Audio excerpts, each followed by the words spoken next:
My name's Inspector Tom Wolfe. That's me there. A truckload of hi-fis had gone missing, and my sergeant, Sergeant Hamstow, and I thought we had a pretty good idea where to look for them. We went to a suspect by the name of Bernie Silverton, who lived down in Bow. Bernie was a kind of low-life, unemployed type, and sure enough we caught him having a lie-in. Hamstow was a thorough kind of a policeman. He hated small-time crooks like Bernie, the way other people would hate, I don't know, the measles. Anyway, he was convinced that Bernie had the stereos in his flat, but I wasn't so sure. Bernie was a villain, that's true enough, but he was a kind of small-time villain. Anything like that, I thought, would be over his head.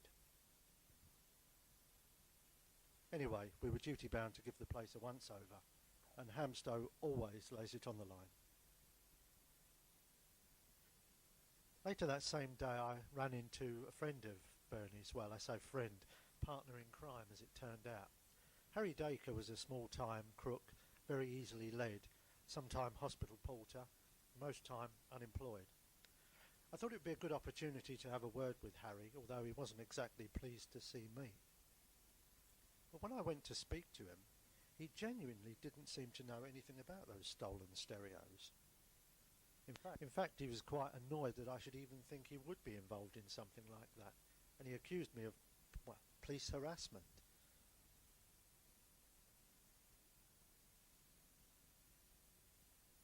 Anyway, I let him catch his bus. I thought he was going to work, but as it turned out, he was really going to see our friend Bernie. And this is where the story really gets interesting, because to his credit, Harry didn't know anything about those stereos then, but he soon found out all about them. Bernie had found out about the stolen stereos, knew how much that the real thief was asking for them. He wanted to buy them, then take them down Roman Road, Petticoat Lane, Bethnal Green, Whitechapel, and sell them quickly and at a rather vast profit. Harry wasn't so sure about it at first, but they decided that they would buy them and get the money to buy them from the local gangland boss, the notorious Leon Lamont. Swiftly they outlined their plan to him. They needed £5,000 in order to buy the stereos. Once they bought them, they would sell them, come back within a week or a fortnight, and then give Lamont his £5,000 back, plus a very hefty commission.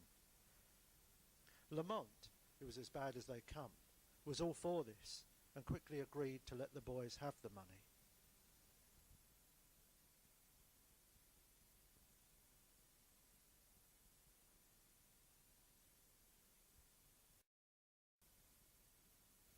There it was, £5,000. Lamont outlined his plans to get the money back. The boys agreed to those plans, and then they left. Bernie's next job was to go to Kentish Town, where the real thief, a smackhead by the name of Gomez, lived. Gomez was keeping the stereos stacked up in his apartment, so-called apartment. What can I tell you about Gomez? He was, as they say, a character known to the police, stoned out of his mind most of the time, but clear-headed enough when he sensed that there was money to be made.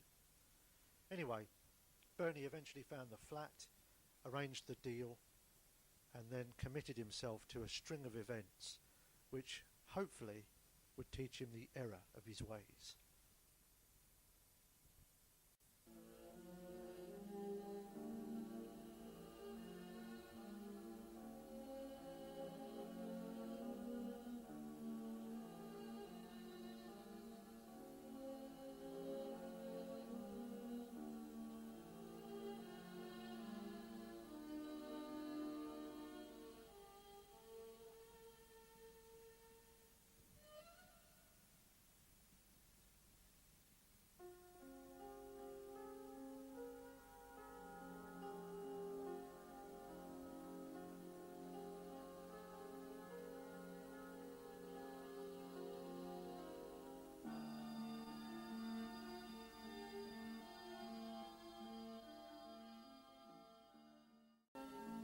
Next step was to take the stereos to a backstreet Limehouse warehouse and store them until market day.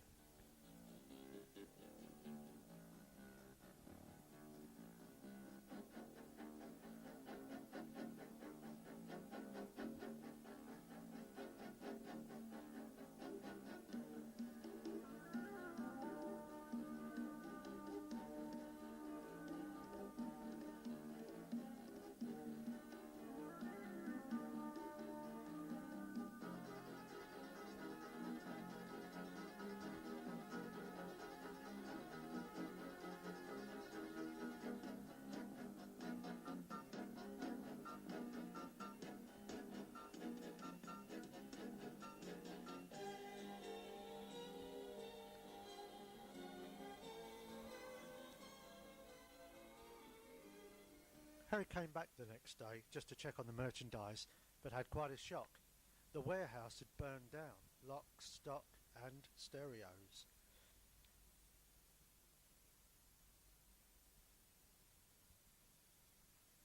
At first he just couldn't believe it. I mean, this kind of thing just doesn't happen in real life, right?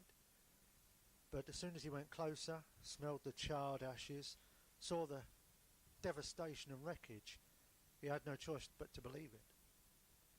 In a quandary, he decided the only thing he could do was dash to the nearest phone box and tell Bernie, who was, after all, the brains of the outfit.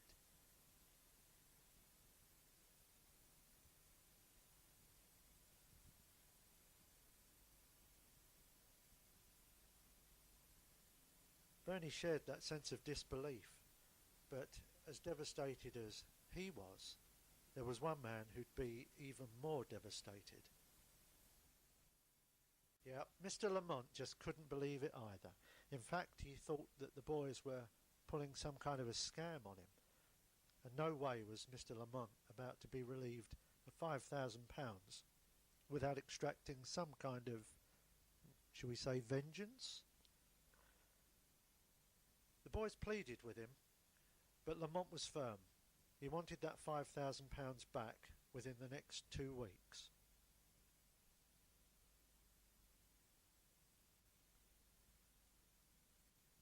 But Lamont was firm, and no amount of argument would make him change his mind.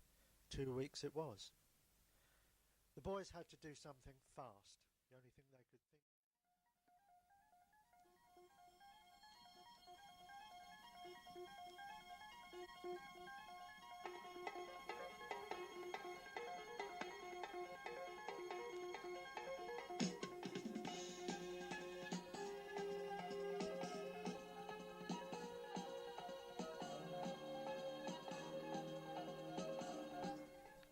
They must have gone in every dirty bookshop up there, but everywhere they went, they got the same reply.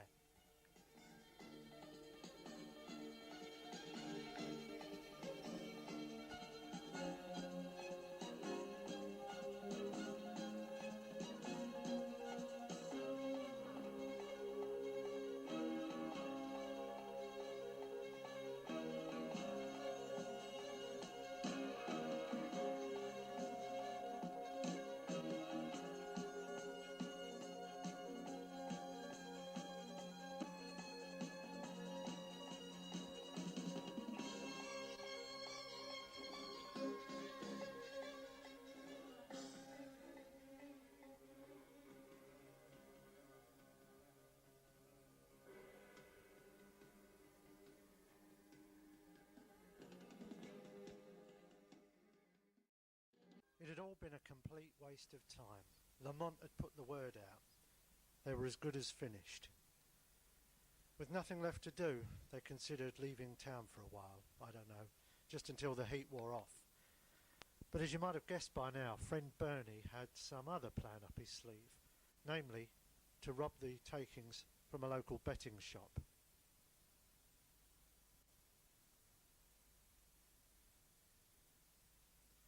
Harry was positively scandalised by this. He was not exactly an angel, but he felt he was getting in deeper and deeper over his head.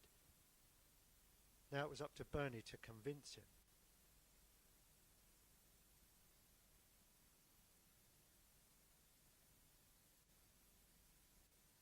Eventually he made Harry see sense. It really was the only thing they could do, because Mr. Lamont would be after them, no matter how far they fled. Eventually they agreed. They'd do that local betting shop and do it as soon as possible.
boys had their money at last. For them, the nightmare seemed to have been short-lived and soon over. But the following day, when they took the £5,000 to Mr. Lamont at a pre-arranged meeting place, Lamont revealed that he had some surprises of his own, 2 of them, and both of them unpleasant. He waited until the money was safely in his hands, and then he revealed firstly that the betting shop had been his. The other surprise was altogether more violent and unpleasant.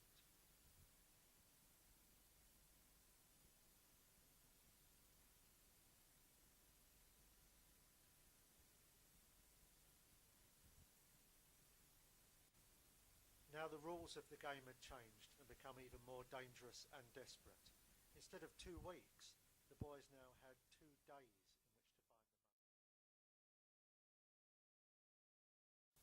They went back to Bernie's flat to clean up, mop up the blood as it were, and decide what they'd do next.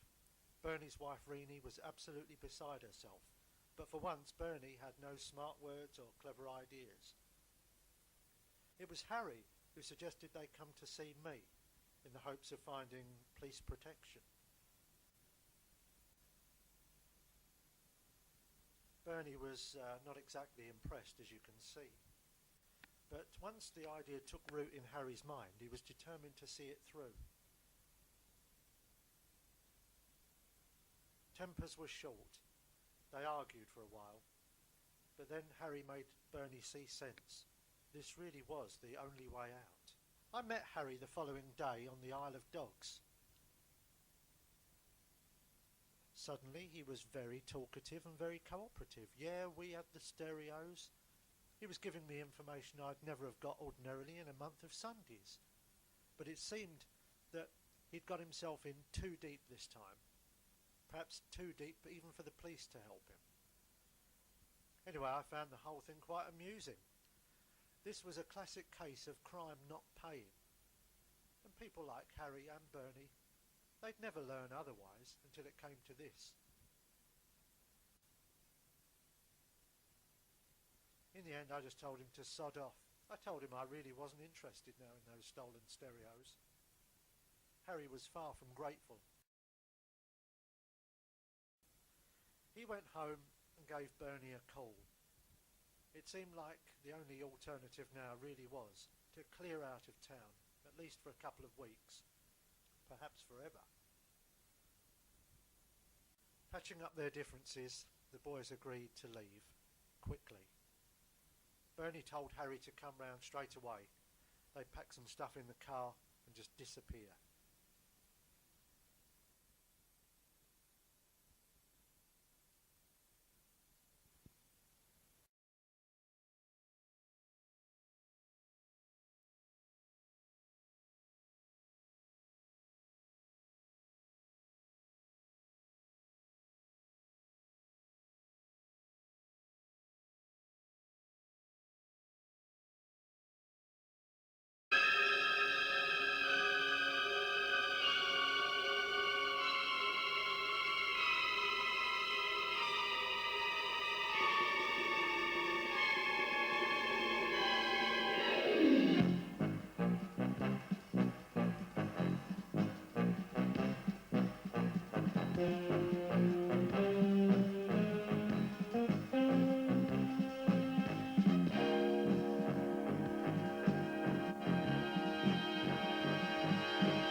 in, you fools! Can't you do anything right?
This was it, the end of the line.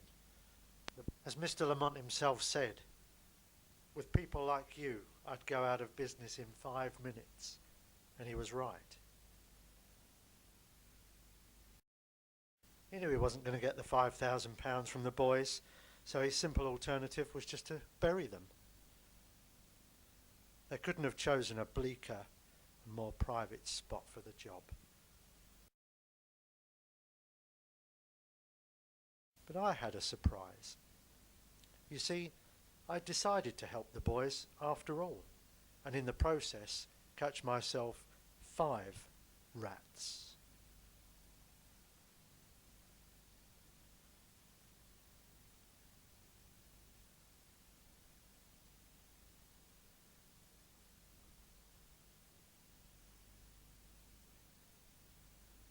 You know, those cheeky buggers, Silverton and Dacre, even had the temerity to suggest to me that I might let them off because they'd helped me.